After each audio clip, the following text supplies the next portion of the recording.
So father mother మొత్తం మీరు ఎంతమంది సంతానం? మా అమ్మ నాన్న వాళ్ళకి నలుగురం సంతానం. ఓకే. పెద్దన్నయ్య వెంకటేశ్వర్లు, రెండో అన్నయ్య శ్రీనివాసు. రెండో అన్నయ్య శ్రీనివాస్ ఈ స్టూడియో నుంచి ఒక 100-200 మీటర్ దూరంలో ఉంటుంది. ఆ తర్వాత అక్క నాకంటే పెద్ద, నేను అందరికంటే చిన్నవాడిని. మీరు లాస్ట్? నేనే చివరి. ఓకే. నేనే ఆఖరి అన్నట్టు. మేము నలుగురం సంతానం. పవర్ఫుల్ అనమాట. ఎస్ అనుకుంటున్నా నేనైతే. నలుగురం సంతానం. ఎంతైనా కూడా మా నాన్నే పవర్ఫుల్. ఓకే, అంతే కదా. ప్రతి కొడుక్కి ఫాదర్ హీరో. ఎస్. సో అంటే మీ అన్నయ్య గారు ఏం చేస్తారు పెద్దన్న? ఆ పెద్దన్నయ్య యాక్చువల్గా ఆయన సాఫ్ట్వేర్ ఇంజనీర్ ఉండే. ఓకే. సాఫ్ట్వేర్ ఇంజనీర్ ఉండే. మా కుటుంబాల్లో చదవాలి, చదవకపోతే మన పరిస్థితి ఇట్లుంటుంది అనడానికి మొత్తం మా ఎంటైర్ చింతపండు ఫ్యామిలీలో ఆయన ఇన్స్పిరేషన్. ఆయన చదువుకొని ఆయన కూడా చాలా కష్టపడి చదివింది సార్, మామూలు చదువు కాదు అది. ఆయన ఏది టెక్స్టైల్ షాప్లో జీతం ఉండి, సైకిల్ షాప్లో జీతం ఉండి చదువుకొని, అట్లా అట్లా ఎస్టీడీ బూత్లో జీతం ఉండి అట్లా చదువుకొని, ఏది విజయ పాల డైరీస్ ఈ లాలాపేట దగ్గర ఉన్న దాంట్లో ట్రేలు మోసి మరీ ఆయన చదువుకోండి సార్. ఓకే. అట్లా చదువుకొని ఆయన ఓ స్థాయిలో చదువు విలువ మాకు కూడా తెలియజేసింది. చదువుకోకపోతే ఏం లేదనే పరిస్థితిలోకి తీసుకొచ్చిండు. మా రెండో అన్న శ్రీనివాస్ అని ఉంటాడు సార్. పాపం ఆయనకు చదువు ఎక్కువ అవ్వలే కానీ కష్టం బాగా చేసేవాడు సార్. దుబాయ్ ఏది మన భీవండి పోయి సాంచల పని చేసేవాడు. ముంబై సాంచల పని చేసేవాడు. ప్రస్తుతం ఇప్పుడు క్యాబ్ నడుపుకుంటాడు సార్, క్యాబ్ డ్రైవర్. స్టిల్ ఇప్పటికి కూడా. మా అక్క ఉంది సార్, మా అక్క ఇప్పుడు గవర్నమెంట్ ఎంప్లాయీ సార్. ఓకే. ఏఎన్ఎంగా పనిచేస్తుంది. తర్వాత ఇక నేనేమో సరిగా ఇట్లా తిరుగుతున్నా. సో మీది లవ్ మ్యారేజ్ అని విన్నాను. Yes sir. ఎక్కడ? నాది యాక్చువల్గా నేను సికింద్రాబాద్ ఎస్పీ కాలేజీలో డిగ్రీ చేస్తున్నాను సమయం సార్. ఆ తర్వాత నాకు పొలిటికల్ సైన్స్ సబ్జెక్ట్ అంటే బాగా ఇష్టం సార్. నాకు ఎస్పీ కాలేజీలో అంత ఆ సార్ నాకు ఈ వర్కౌట్ కాదు ఈ సార్ అనుకొని నేను మళ్ళీ ఎత్తుకుంటే నాకు భువనగిరిలో ఎస్ఎల్ఎన్ఎస్ కాలేజీలో డాక్టర్ ఎస్ బుచ్చయ్య సార్ అని, ఇక ఖచ్చితంగా ఆయన చెప్పిండంటే యూనివర్సిటీలో ర్యాంక్ ఖచ్చితంగా ఉంటుంది అనేటువంటి ఒక కాన్ఫిడెన్స్ సార్. నేను అక్కడికి షిఫ్ట్ చేసుకున్నాను. అది షిఫ్ట్ చేసుకున్న క్రమంలో నేను డిగ్రీ సెకండ్ ఇయర్లో అక్కడికి పోయినా. అక్కడికి పోయిన తర్వాత అక్కడ జాయిన్ అయిన తర్వాత నా క్లాస్మేట్ అమ్మాయి సార్, నా క్లాస్మేట్ అమ్మాయి మాతమ్మ, ఆమె పేరు ఒరిజినల్ పేరు మమత అని పిలుచుకుంటాం. ఓకే. అంటే సంతోష్ మాత అని అట్లా పెట్టుకుంటారు కదా సార్, దేవుళ్ళ పేరు అట్లా పెట్టారు. అయితే ఆమె కొద్దిగా బ్యాక్ బెంచ్, ఎప్పుడు ఆమె ఆ గర్ల్స్లో బ్యాక్ బెంచ్. పాపం ఆమె సైకిల్ మీద కాలేజీకి వచ్చేది, నడుచుకుంటూ పోయి అట్లా కొంచెం పూర్ ఫ్యామిలీ సార్. ఎగ్దం పూర్ అంటే ఎగ్దం పూర్. వాళ్ళ ఇంట్లో కనీసం చదివించే పరిస్థితి లేదు. సెలవులు వస్తే ఆమె ట్రాక్టర్ మీద పనికి పోవడం, కలవబోవడం, ఆ తర్వాత కూలీ పనికి పోవడం, అటువంటి ఫ్యామిలీ నుంచి వచ్చినారు సార్ వాళ్ళు. ఓకే. అయితే తను మనం సినిమా గుర్తుకొస్తుంది మీరు చెప్తుంటే, నాగార్జున గారు, శ్రీయ. ఏమో సార్ నాకు సినిమాల గురించి పెద్ద తెలియదు కానీ తను అంటే ఎందుకంటే ఇక అరే నిజంగా మన వల్ల ఒక లైఫ్ ఏదన్నా ఒకటి సెట్ కావాలి అన్న ఉద్దేశంతో, ఎందుకు మేమిద్దరం బ్యాక్ బెంచ్లో అంటే ఎడ్యుకేషన్లో ఏం అది కాదు సార్, మళ్ళీ అక్కడ వెనకబడకపోతుంటుంది.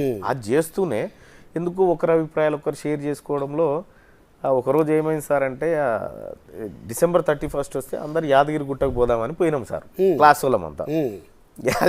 ఎవరు చెప్పలే యాదగిరి గుట్టకు పోతే ఎట్లా కలిసింది అంటే, యాదగిరి గుట్టకు పోయి వస్తుంటే January 1కి గ్రీటింగ్స్ ఇచ్చుకునే అలవాటు ఉంది సార్, గ్రీటింగ్ కార్డ్స్ అప్పట్లో చాలా.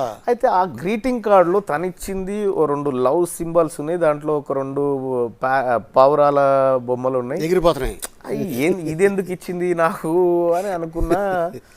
సరే ఇది ఏందో అని చెప్పి ఇక ఒకసారి సరే మాట్లాడుకున్నాం, ఏంది ఏమన్నా అంటే ఏం లేదంటే అసలు చెప్పడానికి ఇబ్బంది పడేటువంటి పరిస్థితుల్లో లాగుదాం లోపల నుంచి అని మీకు ఉద్దేశం? లేదు అట్లనే కలిసి ఇట్లా అయితే ఓకే తను ఇష్టపడుతుంది కదా, సో నాకు కూడా ఇష్టమే అనిపించింది. సరే అట్లా కంటిన్యూ అయ్యాం సార్. కాలేజ్ మొత్తం తెలుసు మీ ఇద్దరం ఇష్టపడతామని. అయితే ఆ కాలేజ్ మీ ఏజ్ ఎంత, ఆవిడ ఏజ్ ఎంత అప్పుడు? సార్ నా ఏజ్ వచ్చేసి ఆమె నాకంటే 3 years ఏమో చిన్న సార్. ఓకే. 3 years 4 years చిన్నది అనుకుంటా. రైట్. అయితే నేను కొద్దిగా లేట్గా చదివినా సార్, అంటే 10th తర్వాత లేట్గా చదివినా. ఆ తర్వాత ఒక 5 years గ్యాప్ ఇచ్చి చదివితే ఆమె మళ్ళీ నా క్లాస్మేట్ అయింది. ఓకే. అయితే ఆమె కాలేజ్ అంతా తెలుసు సార్. ఆమె ఆ ఎస్ఎల్ఎన్ఎస్ కాలేజ్ అది చాలా పెద్ద కాలేజ్ సార్. అందులో మన గ్యాంగ్స్టర్ నయీం, విమలక్క, కర్ణె ప్రభాకర్ లాంటి వాళ్ళు చదివిన కాలేజ్ అది.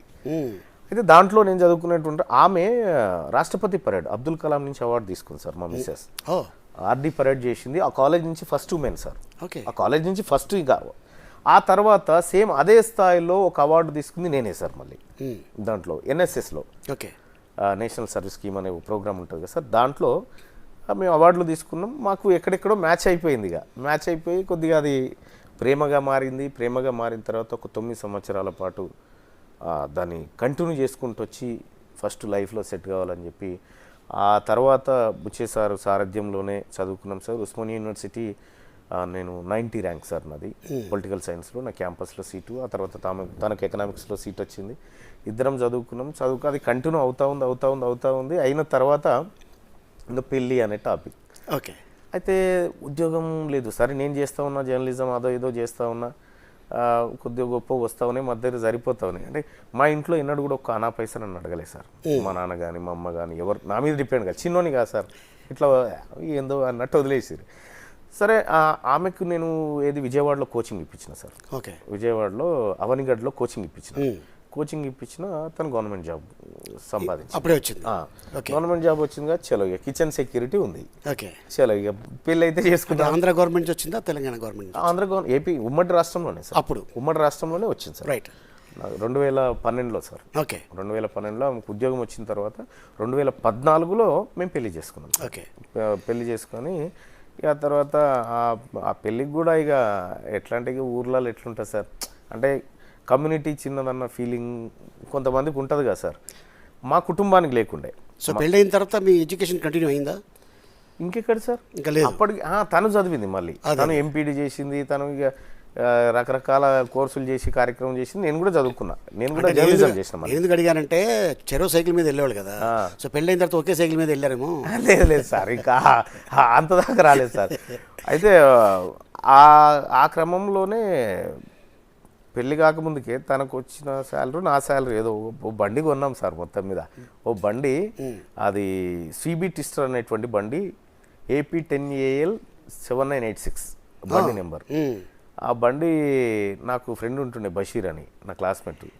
అది 796 ఉంది, ఈ బండి నాకు కావాలంటే వానికి ఇవ్వకపోతుంటే నేను ఆ బండి కొని ఈమెను ఫస్ట్ ఈమెను ఎక్కించుకోవాలి కదా అని ఈమె అప్పుడు క్యాంపస్లో చదువుకుంటుండే, ఆ పక్కనున్న స్కూల్లో టీచర్గా పనిచేస్తుంది. ఓకే. ఆ స్కూల్ కాడికి పోయి వెయిట్ చేసి ఫస్ట్ ఆ బండి మీద ఎక్కించుకొని ఒకసారి అట్లా రౌండ్ కొట్టి ఇదే అమ్మాయి బండి అని చెప్పి చూపించి, మీకోసమే కొన్నాను, నా కోసం. అలాగే డైలాగ్ లేదా? లేదు సార్, నేను క్యాంపస్ నుంచి ఆఫీస్కి పోవాలి కదా, ఆఫీస్కి పోవడానికి కొనుక్కున్నా. సో ఫస్ట్ అది. ఆ తర్వాత పెళ్ళైన తర్వాత మేము ఇటు ఉప్పల్ వైపు వచ్చినాం సార్. ఎందుకంటే తన ఉద్యోగం అటువైపే కాబట్టి తను పోయి రావడానికి దగ్గరగా ఉంటుంది. అక్కడ వైపు ఉన్నా అక్కడే సెటిల్ అయిపోయినా సార్. ఇప్పుడు ఇది జరిగిన ప్రయాణం. ఓకే. సో మీకు పిల్లలు? నాకు ఫస్ట్ ఒక బాబు ఉండే సార్, చనిపోయాడు. ఆ తర్వాత రెండో పాప సార్, ఆ తర్వాత మూడో పాప సార్. ఇప్పుడు ఇద్దరు పాపలు ఉన్నారు సార్. ఓకే. బాబు ఎలాగా? బాబు యాక్చువల్గా మేము ఏం చేసిందంటే స్కూల్లో సైన్ చేయడానికి పోయింది. రేపో ఎల్లుండో డెలివరీ అనగా స్కూల్లో సైన్ చేసి వస్తే ఇంకా ఆ 6 months సెలవులు ఉండేటివి. ఆ సైన్ చేయడానికి పోయింది. మరి అక్కడ ఏదన్నా బ్లడ్ ప్రెషర్ ఎక్కువైందో ఏమో తెలియదు, బాబు కడుపులో చనిపోయినాడు సార్. ఇక్కడ జరిగిపోయింది కదా. సో మళ్ళీ పాప? మళ్ళీ పాప సార్, పెద్ద పాప. తను ఏం చేస్తుంది ఇప్పుడు? తను 5 years సార్. యాక్చువల్గా తను స్పెషల్ బేబీ. తను నడవలేదు, కూర్చోలేదు. 5 సంవత్సరాలు ఉంటుంది సార్. తను వెరీ యాక్టివ్గా ఉంటుంది సార్. ఓకే. రైట్. రెండో ఆమె ఒక 3 సంవత్సరాలు ఉంటుంది సార్. ఆ పాప ఇప్పుడు మాటలు వస్తున్నాయి, ఇప్పుడు బెదిరిస్తుంది సార్. ఇప్పుడు బెదిరిస్తుంది మన లాంగ్వేజ్లో. బ్లడ్ కదా. ఇక అది సార్ నా కుటుంబ నేపథ్యం. ఓకే. ఇక మా మిస్సెస్ వాళ్ళకి 3 ఆడపిల్లలు సార్. వాళ్ళు మేము 3 అన్నదమ్ముల లెక్క, వాళ్ళు 3 ఆడపిల్లలు. వాళ్ళ కొడుకులు లేరు సార్. వీళ్ళిద్దరు ట్విన్స్ ఉండే. ఒక అమ్మాయి పెళ్ళి అయిపోయింది, ఈమె నేను చేసుకున్నా. తర్వాత ఇంకొక చిన్న ఆమెది కూడా పెళ్లి చేసేసినాం సార్. ఆమె కూడా హ్యాపీగా లెక్చరర్కి ఇచ్చి చేసినాం. ఓకే. అయిపోయింది సార్. ఇక మా అత్త మామ ఇక్కడ ఉంటారు, అక్కడ ఉంటారు. ఇది సార్.